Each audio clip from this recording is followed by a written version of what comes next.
What's up, everybody? Happy Monday. Hope all you're having a great day so far.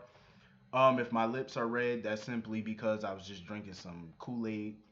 It's blazing. But actually no, it was Hawaiian Punch. I fucking love Hawaiian Punch. Um, I hope all you had a great weekend. Getting into this episode of GH, let me say this: Maxie, I it's still too early to tell, but I don't think we're getting a baby switch. I don't think we are, and I'm gonna tell you why I don't think so. Because Nell didn't go into labor. Nell didn't have her baby. Maxie had hers, and it was a health. It was a baby boy. It was premature. Um, so hopefully she give it a good name. I'm just saying, like she pick out a good name for the baby. It's too early to tell if we're gonna get a baby switch. I don't see it though. I don't think we are because if we were getting a baby switch, Nell would have went into labor at the same time too. Nell would have went into labor, but she didn't. She would have had that baby at the same moment as Maxie, but she didn't. But it's still too early because we don't know what's gonna happen next. You know what I'm saying? Like it could possibly, it's still possible in a way, but for me right now, I don't see it. I don't think it will. Um, I'm just happy that she had that baby. The baby is alive. Thank God. And I'm also happy that this whole Heinrich mess is finally coming to a head. Hopefully Nina, I hope she stick. I really hope that she decide to not take Valentine back. I hope she don't forgive him because it's like he's gonna continuously lie to her. Like he has so much from his past that he was not honest with her about. And honestly, I kind of blame Nina for that too. Um, the reason I blame her partly is because remember, Nina married Valentine and she didn't know nothing about him. Like literally nothing about his past, absolutely nothing. You know what I'm saying? Like she just married him right on the fly. That was a big hell to the no. That was a no no. That's a red flag right there. How do you just marry somebody without even knowing them? Granted, at the time she was so desperate to get married and have a baby, have a family, so she would have just married just about anybody. Trust me, she would have married the baby Jesus if she could. That woman, she was desperate for marriage and kids. Like she would have married anybody with a child, or if they could give her a child. Like she, that's just how it was. I think it was stupid, but at this point, it's like don't take them back because you'll be a fool. You know, fool me once, shame on you. Fool me twice, shame on me. Fool me a third time, I'm just a dumbass. You know what I'm saying? Like seriously, he's gonna continue to lie. So it's like, why keep taking him back? Why? You're just gonna be fooling yourself. Valentine's incapable of being honest, and it's so funny because for the last couple months he's been telling her, "Oh, I value honesty in our relationship." All the while, you just have all these secrets. And Nina figured it out. She was like, "That's the reason why you wanted me and Charlotte to leave with you was because you didn't want the truth to come out. He didn't want them to hear the truth, or her particularly." Either way, like you could have went to Timbuktu and the truth was still gonna reach you. You know what I'm saying? Like Robert would have hunted his ass down. You see, he came to the nurse's ball and knocked you on your ass in front of the whole damn crowd of people. So obviously he was gonna hunt you down no matter where you went. You can't escape Robert Scorpio. I'm sorry, but you can't. That just ain't gonna happen. Everybody at the ball, of course. I don't know why everybody at that ball was shocked that Robert punched Valentine in the face. Like all of them people been living in Port Charles pretty much all their life, or for 20 years, most of their life. Y'all should not be shocked at the fuckery that y'all see at these events. I'm just saying. Like, why are you surprised? Every year, every event that they have in Port Charles is always some shit. So I don't know why all them people sitting there with their mouths all open. Close your mouth. You might as well just sip your champagne or sip your tea and just watch the drama because y'all should be used to the drama by now. I'm just saying. Like, y'all been living in that town for how long? Why are y'all shocked? Like, I'm just saying. Every event that they have in that town goes to hell in a handbasket. So you might as well just close your mouth. All that. Oh my God. What are you doing all that for? Why are you surprised? I'm just saying, like, the look on everybody's face, like, why? You shouldn't be. You ain't used to that by now? It's always some shit happening at these parties. Get over it. Might as well, you couldn't have me at that party. I'd just be sitting right there sipping my champagne, laughing like a Cheshire cat. I'm just saying, I would be just like eating my popcorn or whatever. I'd just be having a ball. You know what? I always, Carla, um, the chef from the Chew. I always, I have watched the Chew on and off. And I know a lot of people are still mad at the Chew or whatever because they took over all my children's time slot. But that's actually one of the shows that took over that took over that show that actually still around to this day. And I watch it here and there, and I always want to try their food. Cause every time I watch an episode of it, they food be looking good. Like they food, it be looking so good. I be wanting to try their food. Every time I see a chef cook, it's like their food just look crazy, like Wolfgang Puck or somebody. Or y'all ever watch Hell's Kitchen with Gordon? I love Hell's Kitchen with Gordon Ramsay. He's like a crazy lunatic in the kitchen. Like the way he treat his chefs, fuck off. I be like, so rude. But anyway, so Carla apparently got an offer in Italy from some restaurant or whatever the case may be, hotel or whatever in Italy, to go be a chef there. And Olivia was kind of pissed because she was like, Monica gonna kick her ass because they just lost Cook 2. They about to lose Cook number 2, and Monica not having it. But so yeah, so Ava or whatever, she's sitting there performing her song. Of course, Ava saw Kiki and Griffin hugging. I said, "Oh Lord." Every time she see Kiki and Griffin together, she just balls up her face, look like she ready to smack the shit out of Kiki.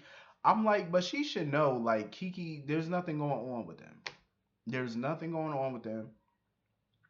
I need to really start calling Kiki by her name, Catherine. I bet y'all all forgot what Kiki's real name was, huh? Catherine. Everybody forgot. I almost forgot that her name was Catherine. I feel like calling her Catherine, even though don't nobody on the show call her that. I feel like call. Wait a minute, ain't it Lauren? Lauren Catherine Jerome, I think. I think it's Lauren. It's her real name, Lauren Catherine. I think Catherine is her middle name. I feel like calling her Lauren because all that Kiki and all that it sounds weird, but it does. Like it sounds so funny saying it. But anyway, Kiki. Um, she needs to really tell Griffin and all them what's going on with Dr. McCreepy. You know how Grey's Anatomy got McDreamy and all them McDreamy, McSteamy. Well, he's McCreepy. That's what he is. He need to get an ass whooping. Like he saw her fixing her dress, and then he followed her to the back and watched her try to, she was in her slip and stuff like that, changing her outfit or whatever. And he's sitting there watching her and stuff. I'm like, he is such a creep, yo. You are a stalker, rapist, potential rapist. God knows. Because trust me, if he ever got Kiki by herself without anybody around, you think he wouldn't try to rape her? Please, he would. And I bet you he'd see her the next day and try to act like ain't nothing happened. That's how he is. Like that's how pedophiles are. He's such a pedo. Like for real. But I wish that she would just tell. Even Griffin could sense something going on. Griffin, even without her actually opening up to Griffin, I think Griffin been sensing it for a little minute now. That something weird is going on with Doctor McCreep. Cause this dude is like so just ilk. Like every time he comes on screen, it's like you just need to take a bath. Like he makes you feel dirty. Every time he look at Kiki, it's like, ugh. He needs an ass whooping. I just hate that she's going through this and she feels like she can't tell nobody about it. Like that's the worst thing is going through something so bad and so traumatic and you feel like you ain't got nobody to talk to about it. I feel bad for her. I really do. I feel bad for her. And I just wish that Ava would get out of her jealousy and be a damn parent and sense that something is going on with her child. It's like Ava need to stop with this foolishness. Like she's acting like a jealous schoolgirl. Like you are damn near 50 years old and you acting like a little schoolgirl, jealous of your daughter and your boyfriend, and there's nothing even going on between them. Technically, they're friends and they're colleagues. You can't jump to conclusions every time you see them embrace each other. It's like it's a hug. Calm the hell down. And like she act like she witnessed them butt naked on the floor having sex. Like damn, it's a hug. For all you know, they could have just been, hugging, saying, "Oh, the night has been great." You know, she could have been stressing about something and he just gave her a hug, comforting her as a friend, as a colleague. Like Ava just jumps to all these conclusions. It's like, sit down, Ava. Like seriously. I love the performance of Mike, and you know, Mike got on that stage and he sung his song. I think it was called Summer in the Wind. Um, and it was sad because when he was singing the song, and he did a wonderful job actually. He really did. And he started to forget the words. And people in the audience were just looking so concerned about Mike. And I love how Sonny got on stage and he just sung the song with Mike. I loved it. I freaking loved it. That was a beautiful scene right there. That was so beautiful. That was really touching, you know, because I'm glad Sonny got up there. He saw his dad. He saw his dad fumbling, and he was like, "Okay, let me just step up." And he stepped up in a major way to help his dad out, you know, and I like that. I didn't know Maurice Bernard was that talented. Like as far as singing go, I was like, okay, Maurice. Maurice got some. He got some vocals on him. I said, okay, they did a fantastic job with that. Totally fantastic. I honestly, I can't blame Bobby though for telling Scott that he can't sit with her because Ava did switch out Morgan's medications. You know what I'm saying? Like he messed with, Ava messed with her grandson's mental health and stuff like that, and it's like that's something Bobby will never forget. And Scott sat there applauding Ava and stuff during her performance, and Bobby was like, "No, you're not gonna sit there and cheer for the bitch that's did harm to my grandchild, and you think that me and you are cool." She was like, "Nah, you're playing for the wrong team." I don't blame Bobby. It's like, no, she's not gonna be friends with somebody who's friends with a person who could do something like that, and she has a right to that, and I don't blame her. She has every right. I don't blame her. Scott should have knew better. How you think you gonna sit there and be friends, buddy buddy with Ava, who caused so much drama for Bobby's grandson? Switched out his meds. That boy died because partly because of a chain of event that she set in motion. She might not have planted that bomb, but I will say she's partly responsible. I know everybody wants to blame her for killing Morgan. I I just hate how people say she murdered him flat out, and that's not true. Well, I'd say she's partly to blame for it, yeah, because she switched out his meds and he wasn't, in his right mind because of what she did, and it's basically a chain reaction. So I will say she's to blame. She's partly to blame, but I wouldn't say she murdered him though, obviously because she didn't. But she's partly to blame for that. And I don't blame Bobby for feeling the way she felt because Scott's sitting there applauding her. I'm like, yeah, bro, you on the wrong team, homeboy. You on the wrong team. You ain't about to be friends with that bitch, and then you gonna sit, with Bobby. That ain't happening. You nah. You go over there and stay over there. That's where you at. I would have been the same damn way. Um, but Jason, somebody need to go help Anna. That boy got a gun on her. Hopefully Robin and Robert could get to her in time if they can find her. Um, Sam basically said Anna could, fend for herself basically. Sam was like, "No, we're not gonna go rescue her. She could, deal with this herself."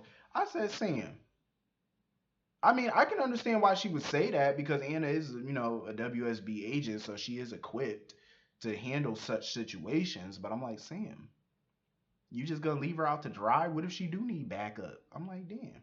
But I don't blame him though because Anna didn't even tell Jason about her meeting with Heinrich, and she wasn't going to. So it's like that's your fault. Like you didn't want us being here, so why should we come in and rescue you? Like, dude got a gun on you. I'm not about to rescue you since you didn't want me at the meeting.